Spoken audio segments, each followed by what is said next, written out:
నాగర్ కర్నూలు జిల్లా కలవకుర్తిలో తెలంగాణ ప్రభుత్వం 99 రోజుల ప్రణాళికలో భాగంగా రోడ్డు భద్రతపై అవగాహన కార్యక్రమాన్ని నిర్వహించారు. ప్రభుత్వ ఉన్నత పాఠశాలలో ఎస్ఐ మాధవారెడ్డి ఆధ్వర్యంలో జరిగిన అరైవ్ అలైవ్ కార్యక్రమంలో విద్యార్థులకు ట్రాఫిక్ నియమాల ప్రాముఖ్యత వివరించారు. ద్విచక్ర వాహనంపై హెల్మెట్ ధరించడం, మద్యం సేవించి డ్రైవింగ్ చేయకూడదని, మొబైల్ వినియోగం, అతివేగం, సిగ్నల్ జంపింగ్ ప్రమాదకరమన్నారు. విద్యార్థులు తమ తల్లిదండ్రులను కూడా రోడ్డు నియమాలు పాటించేలా ప్రోత్సహించాలని కోరారు. అలాగే ఆటో డ్రైవర్లు లైసెన్స్, ఇన్సూరెన్స్ తప్పనిసరిగా ఉండాలని అవగాహన కల్పించారు. ఈ కార్యక్రమంలో ఉపాధ్యాయులు, పోలీస్ సిబ్బంది, ఆటో డ్రైవర్లు పాల్గొన్నారు. రోడ్ సేఫ్టీ అవేర్నెస్ ప్రోగ్రాంలో భాగంగా ప్రభుత్వం నిర్వహించబడినటువంటి 99 డేస్ ప్రోగ్రాంలో ఈరోజు child road safety awareness program గురించి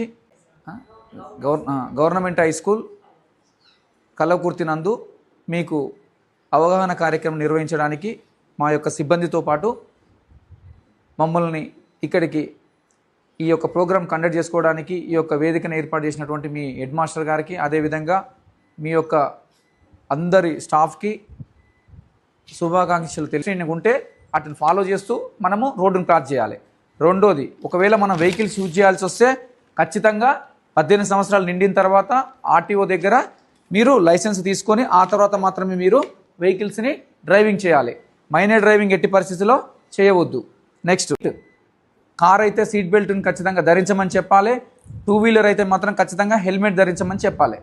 ఖచ్చితంగా హెల్మెట్ని, సీట్ బెల్ట్ని యూజ్ చేసేటట్టుగా మీరు కూడా మీ పేరెంట్స్కి అవగాహన ప్రమాదం, ఒకవేళ అది ప్రమాదం జరిగినట్లయితే మీరే కాదు, అవతల ఒకవేళ ఇబ్బంది జరిగితే అవతల కుటుంబం కూడా ప్రమాదంలో పడితే వాళ్ళ కుటుంబానికి మొత్తం పెద్ద దిక్కు పోతుంది. కాబట్టి కుటుంబంలో వాళ్ళకి సంపాదించి